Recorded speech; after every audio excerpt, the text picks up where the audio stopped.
नमस्कार विद्यार्थी मित्रांनो, मी एजी पाटील आपल्या सर्वांचे पुन्हा एकदा आपल्या लाडक्या द एके अकॅडमी या युट्यूब चॅनलवर स्वागत करीत आहे। तर विद्यार्थी मित्रांनो, आजपासून आपण पोलीस भरती 2016, 17, 18, 19 मध्ये झालेल्या सर्व पोलीस भरतीच्या प्रश्नपत्रिकांचे एनालिसिस आपण YouTube वर घेऊन येत आहे।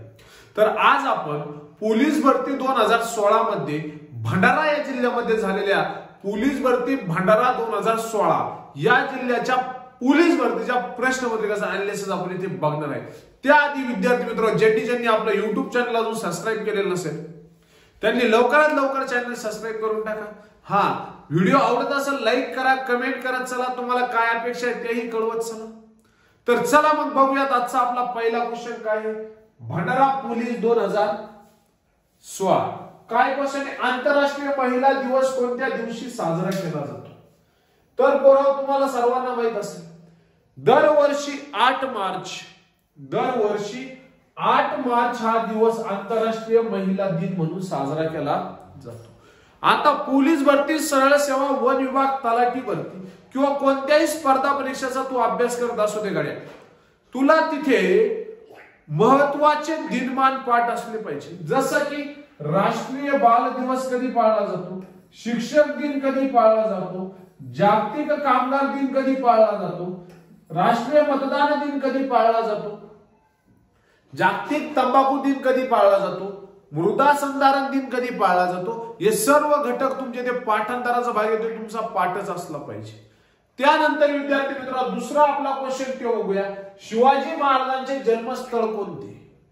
तर विद्यार्थी मित्रांनो, तुम्हाला सर्वांना माहिती काय, 19 फेब्रुवारी साल होता 1630। 19 फेब्रुवारी 1630 मध्ये छत्रपती शिवाजी महाराजांचा जन्म पुणे जिल्ह्यातील जुन्नर तालुक्यातील शिवनेरी किल्ल्यावर झाला। पुणे जिल्ह्यातील जुन्नर तालुक्यातील शिवनेरी किल्ल्यावर महाराजांचा जन्म झाला। 1630 मध्ये शिवाजी महाराजांचा जन्म झाला। जेव्हा शिवाजी महाराजांचा जन्म झाला मित्रांनो, 1630 मध्ये जेव्हा आपल्या महाराजांचा जन्म झाला मित्रांनो, तेव्हा पाय बघा बघा, तेव्हा 1630 ला तेव्हा मुघल बादशाह शाह आलम खुर्रम होता। शाह आलम खुर्रम होता। कोण होता? मुघल बादशाह शाह आलम खुर्रम। शाह आलम मुघल बादशाह होता, औरंगजेबचा पितामह शाह आलम मुघल बादशाह। 1630 ला महाराजांचा जन्म झाला। महाराजांनी पहिला किल्ला तोरणा जिंकला। शिवाजी महाराजांनी जिंकलेला पहिला किल्ला कोणता?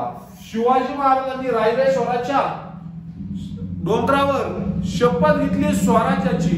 महाराजांनी रायरेश्वराच्या डोंगरावर स्वराज्याची शपथ घेतली। जिजामातेंच्या मार्गदर्शनाखाली त्यांनी तोरणा किल्ला जिंकला। जिजामाते यांनी लाल महालाची स्थापना केली पुण्यात। लाल महाल, तिथं शाहिस्ते खानचे बोट कापले शिवाजी महाराजांनी। कोणाचे? शाहिस्ते खान। आज शाहिस्ते खान औरंगजेबचा मामा होता। कोण होता? औरंगजेबचा मामा। तर लाल महालाची स्थापना पुण्यात कोणी केली? महाराजांनी केली, आपल्या जिजामातेंनी केली। शिवाजी महाराजांनी तोरणा किल्ला जिंकला, स्वराज्याचं तोरण तिथे बांधलं। त्यानंतर मित्रांनो, शिवाजी महाराजांची पहिली राजधानी, क्वेश्चन पडतो पोलीस भरती, सरळ सेवा, वन विभाग, शिवाजी महाराजांची पहिली राजधानी काय होती? शिवाजी महाराजांची पहिली राजधानी होती राजगड पुण्यात। पहिली राजधानी काय होती? राजगड। जेव्हा आग्र्यामध्ये महाराजांचा कैद केलं, आग्र्यामध्ये औरंगजेबने महाराजांना कैद केलं, तेव्हा राजधानी राजगड होती। आता आपल्याला माहिती आहे 6 जून 1674 6 जून 1674 ला महाराजांचा राज्याभिषेक झाला। 6 जून 1674 ला महाराज छत्रपती बनले, राज्याभिषेक झाला आणि रायगड राजधानी, दुसरी राजधानी काय? रायगड। शिवाजी महाराजांची राजधानी काय? दुसरी रायगड। जेव्हा राज्याभिषेक झाला तेव्हा महाराजांचे सेनापती होते हंबीरराव मोहिते। सेनापती कोण होते? हंबीरराव मोहिते। अष्टप्रधान मंडळ होतं, सगळं तुमचं पाठ असलं पाहिजे। अष्टप्रधान मंडळ तुमचं तिथे पाठ असलं पाहिजे मित्रांनो। आणि मग मित्रांनो, रायगडावर महाराजांचा मृत्यू झाला। अशा पद्धतीने हा महाराजांबाबत आपल्याला थोडीशी माहिती ती असलीच पाहिजे। ओके, त्यानंतरला विद्यार्थी मित्रांनो, भारताचा सर्वोच्च नागरिक पुरस्कार कोणता? 1954 साली सुरू झालेला भारतरत्न पुरस्कार हा भारतातला सर्वोच्च नागरिक पुरस्कार आहे.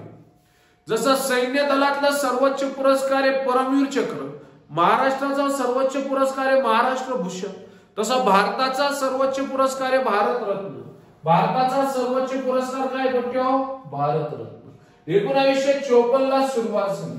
सर्वपल्ली राधाकृष्णांना पहिलं भारतरत्न प्राप्त झालं. त्यानंतरला तुमच्यासाठी व्हेरी आयएमपी पॉइंट पराव तुमच्यासाठी क्वेश्चन मला कमेंट बॉक्स मध्ये याचं उत्तर सांगायचं. कमेंट बॉक्स मध्ये उत्तर सांगायचं. क्वेश्चन असा आहे, भारतरत्न प्राप्त झालेली पहिली महिला कोण? पहिली महिला कोण आणि केव्हा प्राप्त झाला, हे क्वेश्चनचं उत्तर तुम्ही मला सांगायचं. त्यानंतर नोबेल पुरस्काराची थोडीफार माहिती बघू आपण. नोबेल पुरस्काराची सुरुवात 1901 ला झाली. 1901 मध्ये नोबेल पुरस्काराची सुरुवात झाली. रवींद्रनाथ टागोर या व्यक्तीला साहित्य क्षेत्रामध्ये भारतात सर्वात प्रथम नोबेल प्राप्त झालं. भारतात सर्वात प्रथम नोबेल प्राप्त करणारी महिला होती मदर तेरेसा. भारतामध्ये भौतिक शास्त्राचं पहिलं नोबेल पारितोषिक प्राप्त झालं रमन्ना या व्यक्तीला. भारतामध्ये अर्थशास्त्राचं नोबेल प्राप्त करणारा पहिला व्यक्ती होता अमर्त्य सेन. अशा मित्रांनो, पुरस्कारावर तुम्हाला क्वेश्चन पडतात, ते तुम्ही लक्षात ठेवा. त्यानंतरला भारतातील पहिल्या सार्वत्रिक निवडणुका कोणत्या वर्षी झाल्या? आता आपल्याला माहिती आहे 26 जानेवारी 1950 भारताचे संविधान लागू झाले. 26 जानेवारी 1950 ला भारताचे संविधान लागू झाले. भारताचे संविधान लागू झाल्यानंतर संविधान सभेने हंगामी संसद म्हणून काम पाहिले. संविधान सभेने हंगामी संसद म्हणून काम पाहिले. मग भारताचे हंगामी पंतप्रधान बनले पंडित जवाहरलाल नेहरू. भारताचे हंगामी गृहमंत्री बनले सरदार. भारताचे हंगामी राष्ट्रपती बनले डॉक्टर राजेंद्र प्रसाद. अशा पद्धतीने हंगामी संसदेने तिथे कामकाज पाहण्यास सुरुवात केली. परंतु आता झालं काय, 1951 मध्ये पाय बघा 25 जानेवारी 1950 ला 25 जानेवारी 1950 ला काय झालेलं आहे, आपल्या जो काय म्हणतो आपण त्याला निवडणूक आयोग आहे भारताचा, त्या भारताच्या निवडणूक आयोगाची स्थापना झाली कधी 25 जानेवारी 1950 ला. आणि भारताचे पहिले निवडणूक आयुक्त ठरले कोण? पहिले निवडणूक आयुक्त होते सुकुमार सेन. आताचे सुशील चंद्र 24वे. पहिले कोण होते? सुकुमार सेन 1950 ला निवडणूक आयुक्त ठरले पहिले. आणि सुकुमार सेन यांच्या नियंत्रणाखाली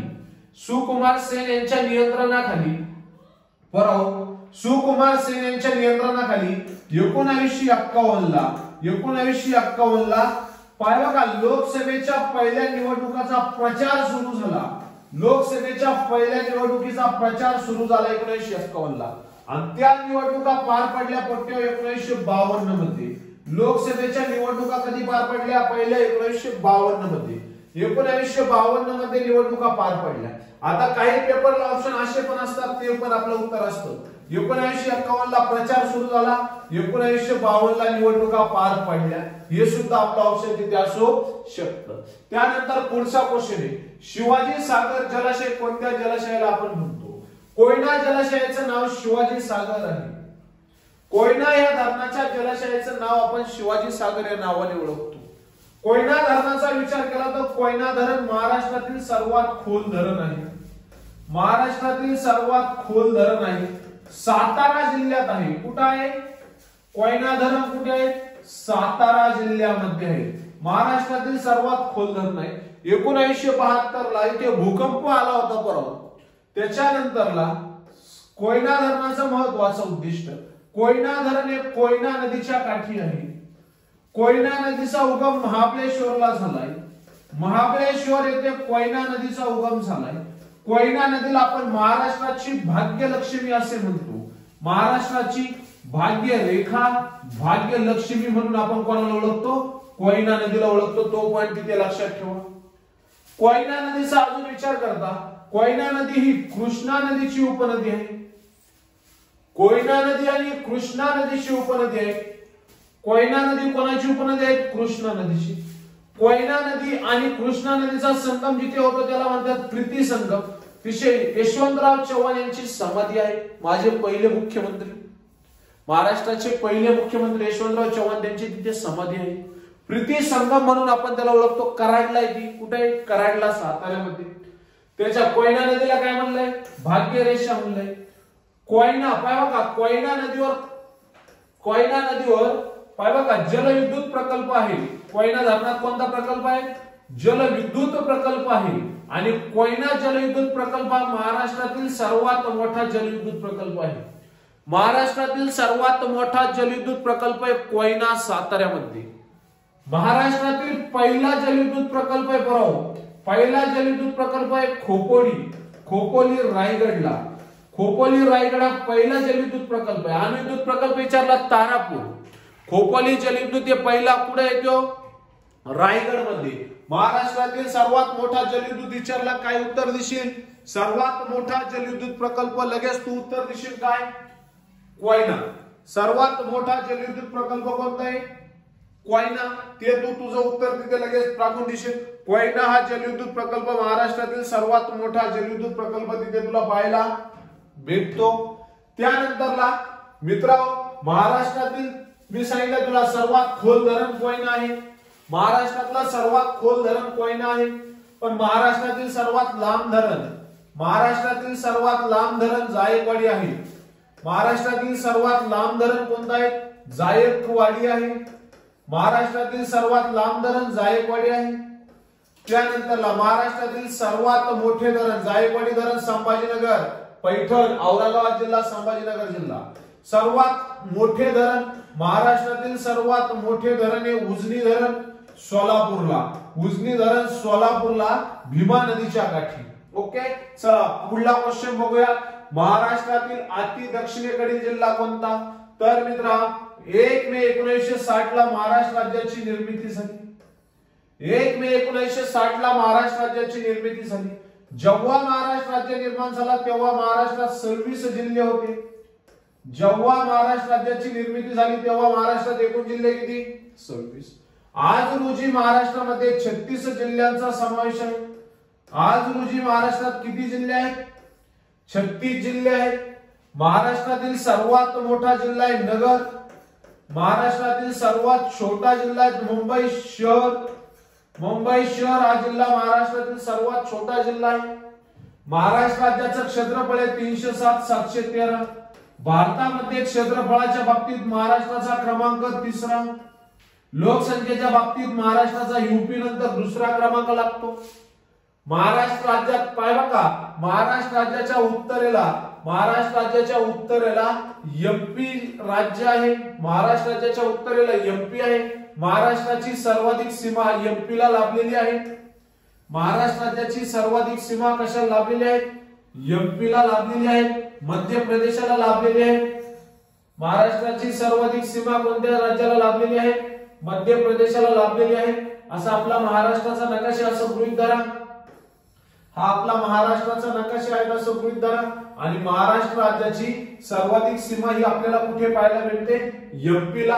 महाराष्ट्राच्या उत्तरेकडे एमपी आहे, सर्वाधिक सीमा एमपी ला. पूर्वेकडे छत्तीसगड आहे, इथे तेलंगणा आहे, दक्षिणेला इथे कर्नाटक आहे आणि इथे सर्वात दक्षिणेला गोवा आहे. इकडे गुजरातची सीमा महाराष्ट्राला लाभलेली आहे. या सर्व राज्यांची राजकीय सीमा महाराष्ट्राला आहे. तर आता हा इथे गोंदिया जिल्हा, इथं कोणता जिल्हा आहे? गोंदिया जिल्हा महाराष्ट्रातील सर्वात पूर्वेकडचा जिल्हा. इथे नंदुरबार जिल्हा महाराष्ट्रातील सर्वात उत्तरेकडचा जिल्हा. इथे बघा सिंधुदुर्ग जिल्हा, हा सिंधुदुर्ग जिल्हा महाराष्ट्रातील सर्वात दक्षिणेकडचा जिल्हा आहे. सिंधुदुर्ग जिल्हा महाराष्ट्रातील काय? सर्वात दक्षिणेकडचा जिल्हा आहे. सह्याद्रीची निर्मिती कोणत्या कारणामुळे झाली? तर मित्रांनो पाय बघा, बेसाल्ट खडकाचा तयार झाला. बेसाल्ट पाय बघा, आता काय झालंय? जमिनीमध्ये भू अंतर्गत हालचाली झाल्या. आणि जमिनीमध्ये झालेल्या भू अंतर्गत हालचालींमुळे जमीन फाटली गेली जशी जमीन फाटली तसा जमिनीतून खालून लावारस वरती आला. लावारस वरती आला, लावारसाची निर्मिती झाली. लावारस वरती आला, लावारसाची निर्मिती झाली. त्या लावारसाचे थर साचले.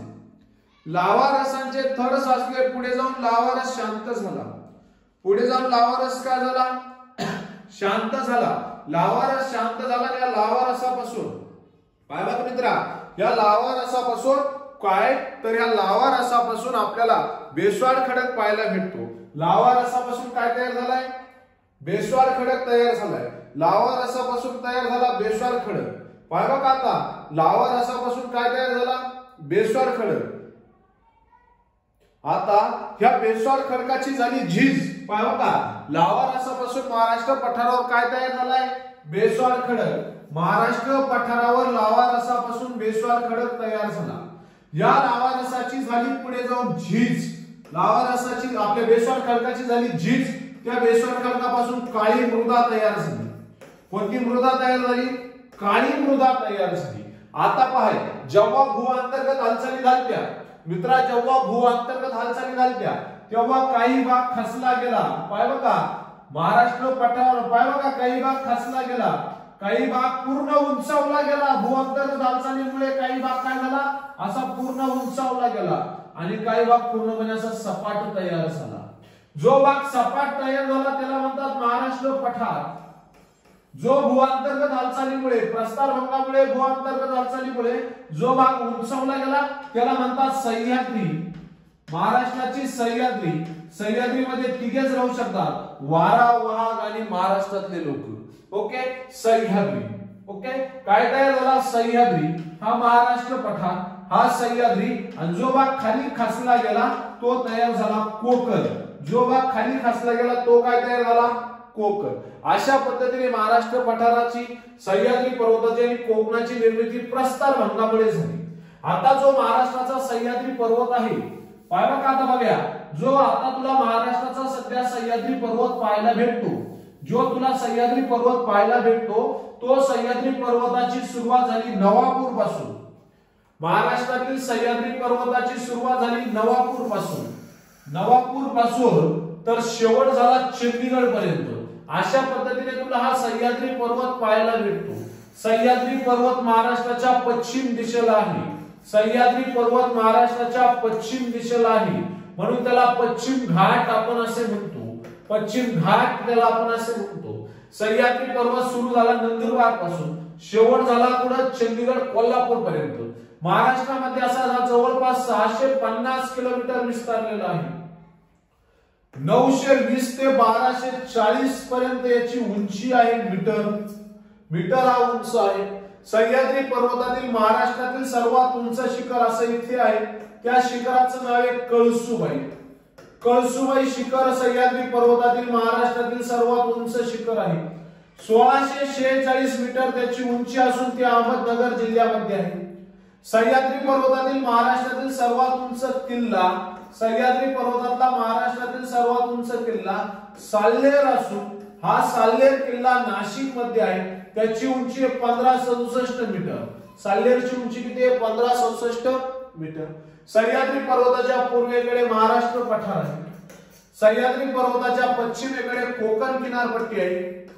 सह्याद्री पर्वताच्या पश्चिमेकडे कोकण किनारपट्टी आहे, पूर्वेकडे काय? महाराष्ट्र पठार. या क्वेश्चनचं उत्तर काय होतं आपलं? प्रस्तारभंग. त्यानंतर पुढचा क्वेश्चन आहे, खालीलपैकी भारताचे प्रथम व्हायसरॉय कोण होते?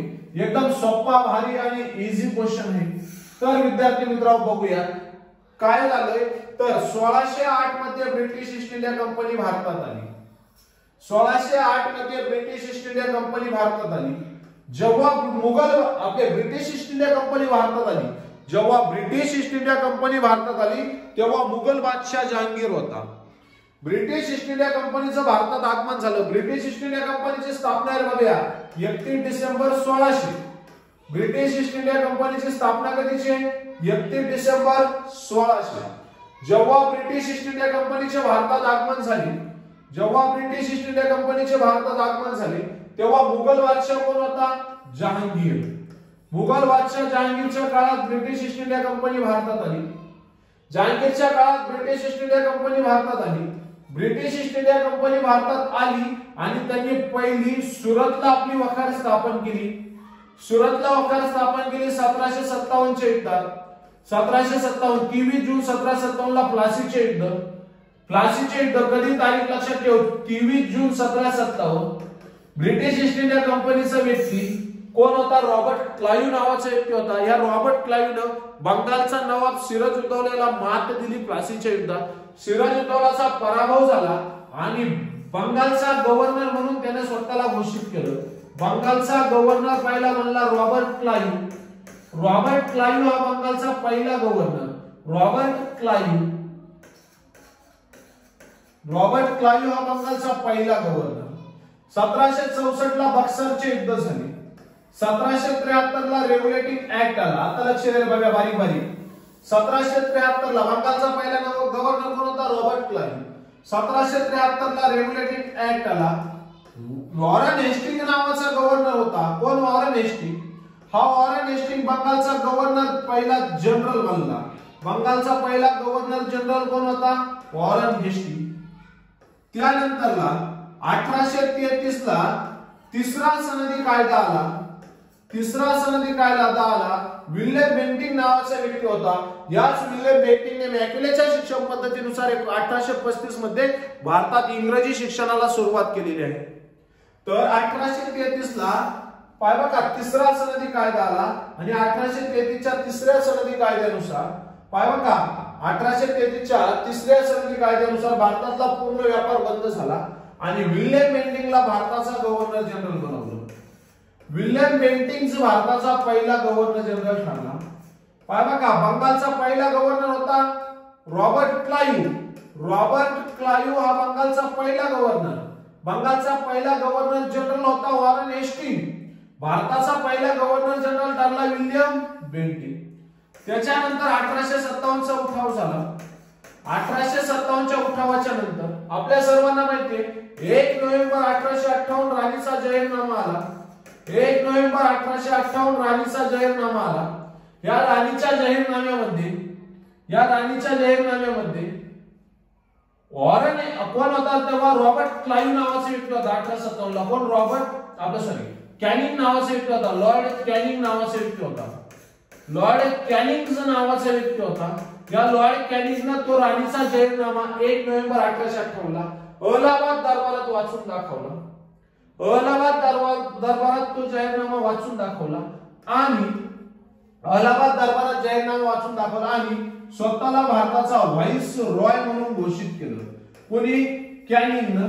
आणि हा स्वतःला भारताचा पहिला व्हाईस रॉय समजला आणि म्हणून आपण म्हणतो भारताचे पहिले व्हाईस रॉय कोण होते? लॉर्ड कॅनिंग होते. भारताचा व्हाईस रॉय झाला 1947 ला जेव्हा इंग्रज भारताला सोडून गेले तेव्हा पाय बघा तेव्हा माउंट बॅटन हा शेवटचा होता. माउंट बॅटन काय होता? शेवटचा होता. पहिला भारतीय गव्हर्नर बनला श्री राजगोपालाचारी. चला पुढला क्वेश्चन आहे महाराष्ट्र राज्याची निर्मिती कधी झाली? मग कशी सांगितले 1 मे 1960 ला महाराष्ट्र राज्याची निर्मिती झाली. महाराष्ट्र राज्याची निर्मिती झाली. महाराष्ट्र राज्याची राजधानी मुंबई बनली. महाराष्ट्र राज्याची राजधानी महाराष्ट्र राज्याची उपराजधानी काय होती? उपराजधानी माहिती आहे तुम्हाला पट्ट्याव? तर उपराजधानी होती नागपूर. महाराष्ट्र राज्याची उपराजधानी काय? नागपूर. दरवर्षी हिवाळी अधिवेशन नागपूरला भरते. महाराष्ट्र राज्याच्या विधानसभेचे हिवाळी अधिवेशन दरवर्षी कुठे भरते? असा क्वेश्चन आला. तुमचं उत्तर काय आहे? नागपूरला. ओके. तर त्यानंतरला महाराष्ट्र राज्याचा पक्षी आहे काय? आपला महाराष्ट्र राज्य प्राणी काय? राज्य प्राणी महाराष्ट्र राज्य प्राणी काय? शेकडू. महाराष्ट्र राज्य प्राणी काय? शेकडू आहे. महाराष्ट्राचे पहिले मुख्यमंत्री स्वतंत्र महाराष्ट्राचे पहिले मुख्यमंत्री बनले यशवंतराव चव्हाण साहेब. त्यानंतरला महाराष्ट्र राज्याची 1 मे 1960 ला महाराष्ट्र राज्याची बघा महाराष्ट्र राज्यात 26 जिल्हे होते. आज रोजी महाराष्ट्र राज्यात 36 जिल्हे आहेत. आज रोजी किती जिल्हे आहेत? 36. महाराष्ट्र राज्याची जेव्हा स्थापना झाली त्याच्या आधी 1 नोव्हेंबर 1956 ला द्विभाषिक मुंबई राज्याची तिथे स्थापना झालेली होती. त्यानंतर कोणत्या घटना दुरुस्तीचे वर्णन मिनी घटना दुरुस्ती म्हणून केली जाते? भारताच्या संविधानाच्या कलम 368 मध्ये घटना दुरुस्तीची तरतूद केलेली आहे. भारताच्या संविधानाच्या कोणत्या कलमामध्ये घटना दुरुस्ती आहेत? कलम 368 मध्ये. कलम 368 मध्ये घटना दुरुस्तीची तरतूद केलेली आहे. आतापर्यंत जवळपास 105 घटना दुरुस्त झालेल्या आहेत. या 105 घटना दुरुस्त्यांमध्ये सर्वात मोठी घटना दुरुस्ती म्हणजे 42वी इंदिरा गांधी यांच्या काळात झालेली घटना दुरुस्ती. 42वी घटना दुरुस्ती सर्वात मोठी घटना दुरुस्ती आहे.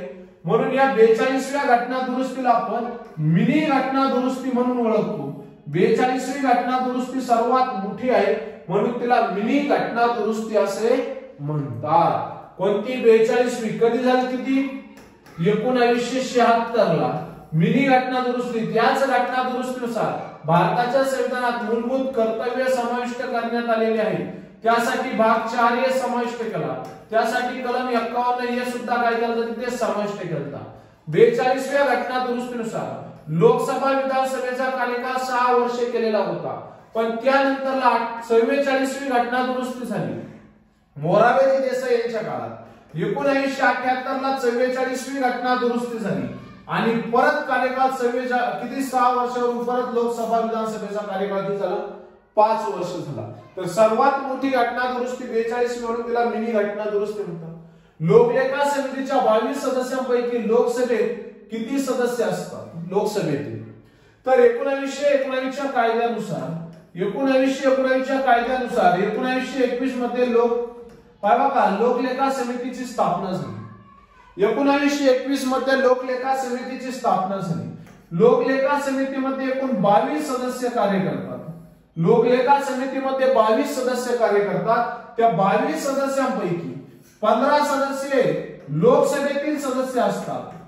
लोकसभेतले 15 आणि 7 सदस्य राज्यसभेतून किती येतात? राज्यसभेतून किती सदस्य येतात? 7 सदस्य तिथे तुम्हाला पाहायला भेटतात. राज्यसभेतून 7 सदस्य येतात. असे किती? 22 सदस्य तिथे आहेत. पण आपल्या लेक्चरला लोकसभेतले किती? फक्त 15.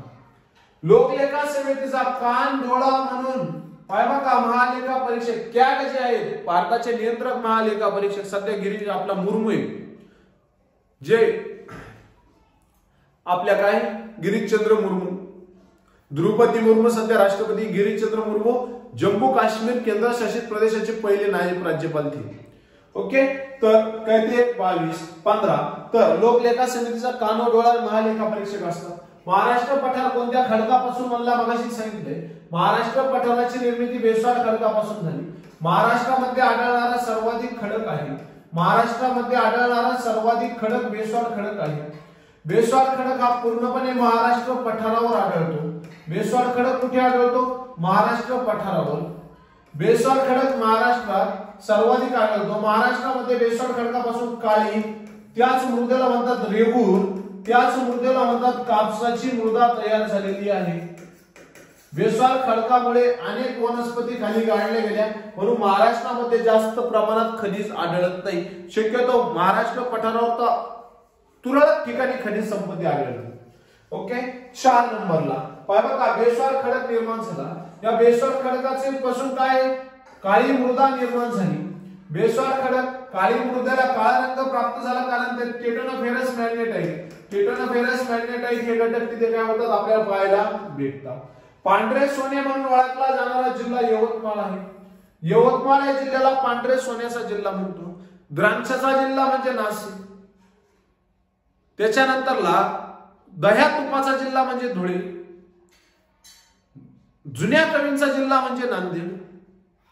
आई भवानी मातेचा जिल्हा म्हणजे उस्मानाबाद. धाराशिव नवीन नाव. अशा पद्धतीने आपल्याला जिल्हे महत्वाचे. 52 दर्जाचे शहर औरंगाबाद. उष्णतेचा जिल्हा कोणता? थंडीचा जिल्हा कोणता? हे सगळं आपलं तिथे पाठ असलं पाहिजे. चला त्यानंतरला महाराष्ट्रातील पश्चिम वाहिनी नदी कोणती? चला बघूया किती ऑप्शन आहेत आपल्याकडे. 1 2 3 4. पहिला ऑप्शन आहे कृष्णा नदी. तर बरोबर कृष्णा नदीचा उगम झाला महाबळेश्वरला. महाबळेश्वर येथे फक्त कृष्णा नदीचा उगम पावलेला आहे. ज्यांना कृष्णा नदीचा पूर्ण आपला व्हिडिओ पाहायचा आहे, ज्यांना कृष्णा नदीचा पूर्ण व्हिडिओ पाहायचा आहे त्यांनी एके इंजिनिअरिंग अकॅडमी या युट्यूब चॅनलवर जाऊन तुम्ही कृष्णा नदीचा तिथे व्हिडिओ पाहू शकता. कृष्णा नदीचा उगम झाला महाबळेश्वरला. महाबळेश्वर येथे कृष्णा नदीचा उगम झाला. कृष्णा नदी जिथे उगम पावली तिथे 5 नद्या उगम पावल्या. 2 कोकणात वाहत्या, एक सावित्री म्हणा आणि एक गायत्री म्हणा. सावित्री आणि गायत्री या 2 नद्या कोकणात वाहतात, पश्चिम वाहिनी आहे. त्यानंतर इथे वेण्णा नदी आहे. वेण्णा नदीवर यशवंतराव चव्हाण यांची आपल्या कोण तर शाहू महाराजांची समाधी आहे. त्यानंतर एक कोयना नदी आहे. कोणती? कोयना नदी. आणि ही कोणती? कृष्णा नदी. अशा महाबळेश्वरला 5 नद्या उगम पावतात. महाबळेश्वर म्हटलं तर महाराष्ट्रातील थंड हवेचं ठिकाण. महाबळेश्वर महाराष्ट्रातलं थंड हवेचं ठिकाण. महाबळेश्वर हे महाराष्ट्रातील सातारा जिल्ह्यामध्ये आहे. सातारा जिल्ह्याचा विचार केला तर सातारा जिल्ह्यामध्ये एक तालुका आहे वाई. सातारा जिल्ह्यामध्ये एक तालुका आहे वाई. वाई येथे पाय बघा, वाई येथे सर्वात कमी पावसाची नोंद होते. सर्वात कमी पावसाची नोंद कुठे? वाईला आहे, ते लक्षात ठेवा. तर कृष्णा नदीचा संगम झाला, वेण्णा नदीचा संगम झाला. इकडे काय तर इकडे सावित्री गायत्री 2 नद्या. अशा 5 नद्या महाबळेश्वरला उगम पावल्या. ही कृष्णा नदी पूर्वेकडे वाहत गेली. कोणत्या दिशेला वाहत गेली? पूर्वेकडे. कृष्णा नदीला महाराष्ट्रात येऊन भेटणारी एकमेव उत्तरेकडून मिळणारी नदी येरळा म्हणा नाही तर विरळा म्हणा, येरळा किंवा वेरळा ही कृष्णा नदीला एकमेव इकडून मिळणारी नदी आहे. त्यानंतर भीमा नदीचा विचार केला तर भीमा नदी सुद्धा पूर्ववाहिनी नदी आहे. भीमाशंकर येथे उगम पाहून अहमदनगर सोलापूरची बॉर्डर निश्चित केली. राजगुरुनगर भीमा कोरेगाव या शहरांच्या नजदीकून आली. रांजणगावच्या गणपतीचा पासून टन मारला. अहमदनगर सोलापूरच्या बॉर्डरवरून डायरेक्ट सोलापूर मार्गे डायरेक्ट पुढे कर्नाटकात घुसली. कर्नाटकामध्ये गेली भीमा नदी आणि भीमा कृष्णेची कुरुगुड्डी येथे, भीमा कृष्णेला कुरुगुड्डी येथे जाऊन भेटली. म्हणजे भीमा नदी कृष्णा नदीची उपनदी आहे, ती सुद्धा पूर्वच वाहिली. कृष्णा नदी पूर्व वाहिली, भीमा नदी पूर्व वाहिली. गोदावरी नदीचा तर विषयच नाही. गोदावरी नदी महाराष्ट्रातील सर्वात मोठी नदी आहे. गोदावरी नदीचा उगम झाला महाबळेश्वरला, त्र्यंबकेश्वरला. गोदावरी नदीचा उगम झाला त्र्यंबकेश्वरला. त्र्यंबकेश्वरच्या ब्रह्मगिरी टेकड्यांवर, त्र्यंबकेश्वरच्या ब्रह्मगिरी टेकड्यांवर हिचा उगम झाला. ही नदी महाराष्ट्रामध्ये जवळपास 668 किलोमीटर वाहते. महाराष्ट्रामधील सर्वात मोठी नदी आहे. महाराष्ट्रामधील सर्वात मोठी नदी आहे. महाराष्ट्रामध्येही गंगा नदीच्या खालोखाल एक नदी आहे, म्हणून हिला दक्षिण गंगा म्हणतात, ऋतगंगा सुद्धा म्हणतात, कारण प्राचीन नदी आहे. तर या गोदावरी नदीचा उगम झाला, ती पूर्व दिशेला वाहिली, बंगालच्या उपसागराला जाऊन भेटली. जेवढ्या महाराष्ट्रातल्या भारतातल्या नद्या बंगालच्या उपसागराला भेटते बरोबर, भारतातल्या जेवढ्या नद्या बंगालच्या उपसागराला डायरेक्ट जाऊन भेटतात त्या सगळ्या पूर्व वाहिनी आहेत. ज्या अरबी समुद्राला जाऊन भेटतात त्या सगळ्या पश्चिम वाहिनी आहेत. ओके, तर हिला येऊन भेटली कोणती? दारणा. इकडे दारणा आहे, तिथं प्रवर आहे, मुळा आहे, बोरा आहे, सिंधपणा आहे, मंडसरा, कुंडलिका, मान, मन्यार अशा इकडल्या नद्या. इकडून कोणती नदी भेटली? कादवा, शिवना, खाम, दक्षिण पूर्णा, प्राणहिता, इंद्रावती. ओडिसामधून आली. चित्रकूट नावाचा धबधबा या नदीवर, चित्रकूट नावाचा धबधबा आहे ओडिसामध्ये इंद्रावती नदीवर. इंद्रायणी भीमेची, इंद्रावती तिकडे, इंद्रायणी नदी आणि भीमा नदीचा तुळापूर हवेली येथे संगम झाला. तिथे आपल्या संभाजी महाराजांची समाधी आहे, ते लक्षात ठेवा. चित्रकूट येथे ही नदी काही चित्रकूट नावाचा ओडिसा धबधबा आहे. प्रवरा नदीवर अहमदनगर जिल्ह्यात रंधा नावाचा धबधबा आहे. कोणता? रंधा नावाचा धबधबा आहे. ओके, तर ही कोणत्या? गंगापूर नावाचं एक पाय बघा धरण या नदीवर आहे. गोदावरी नदीवर गंगापूर नावाचं धरण आहे. गंगापूर धरण हे महाराष्ट्रातील सर्वात मोठे व पहिले मातीचे धरण आहे. सर्वात मोठे व पहिले मातीचे धरण आहे. मांजर एक नदी आहे तिकडे, त्या मांजर नदीवर दुसरं मातीचं धरण आपल्याला पाहायला भेटतं. त्यानंतर आता राहिली कोणती? तापी नदी. तापी नदी इथे आपल्याला पाहायला भेटते. तर परवा तापी नदीचा उगम झालाय कुठे? एमपी मध्ये. एमपी मध्ये मुलताई येथे. एमपी मध्ये एक ताई आहे पुराव. कोणती? मुलताई. एमपी मध्ये एक ताई आहे पुराव, मुलताई. मुलताई येथे तापी नदीचा उगम झाला. नर्मदा नदीचा उगम अमरकंटकला झाला.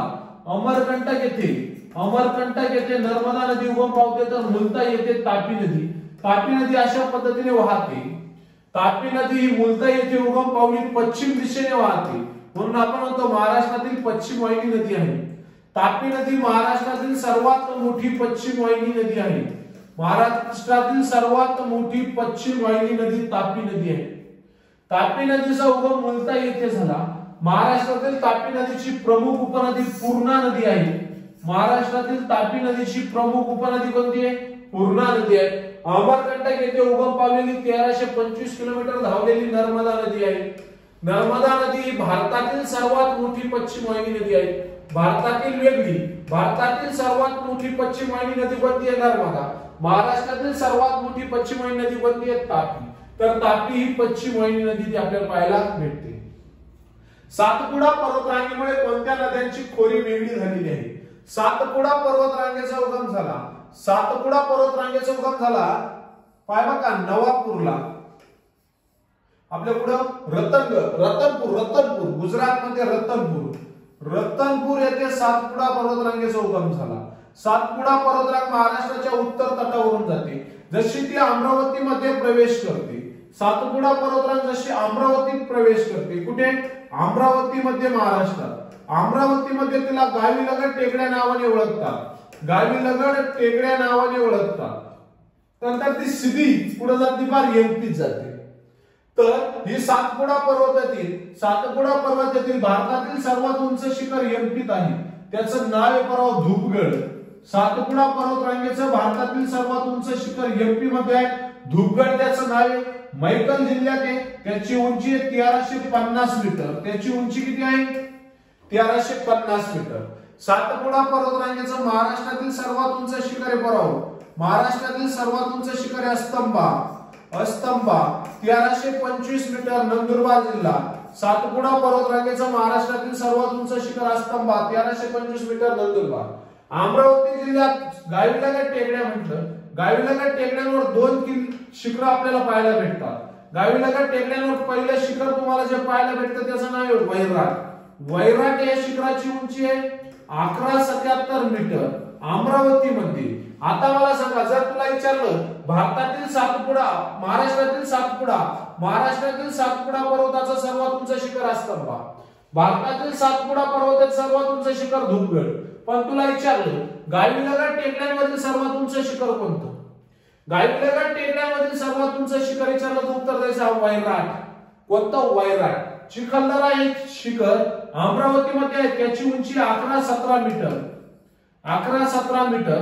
चिखलदरा या शिखराला थंड हवेचं ठिकाण म्हणून सुद्धा आपण ओळखतो. थंड हवेचे ठिकाण म्हणून ओळखतो. पंचमढी नावाचे एक थंड हवेचे ठिकाण एमपी मध्ये. त्याला या पर्वताची राणी म्हणतात, राणी.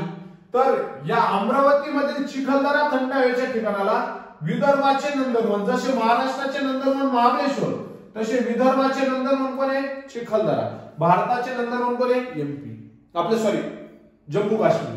तर आता बघ पाय बघा, आता इथं पाय बघा कोणती सातपुडा पर्वतरांग आहे. या बाई इथं अमरकंटक आहे. या अमरकंटक पासून एक नदी उगम पावली. तुला मगाशी सांगितलं तिचं नाव आहे नर्मदा. अमरकंटक पासून डायरेक्ट पुढे गेली आहे बंगालच्या आपल्या अरबी समुद्राच्या आखातामध्ये. पाय बघा आखातामध्ये जाऊन तिथं काय झाली? ती मर्ज झाली. तिचं नाव काय आहे मित्रा? नर्मदा नदी. आणि एकूण मुलताई येथे उगम पावलेली तापी नदी. मुलताई येथून उगम पावलेली तापी नदी. तर मला सांग आता, या सातपुडा पर्वतरांगेच्या उत्तरेला कोणती नदी आहे? नर्मदा. दक्षिणेला कोणती नदी आहे? तापी. मग आता मला सांग, सातपुडा पर्वतरांग कोणत्या 2 नद्यांना वेगळं करते?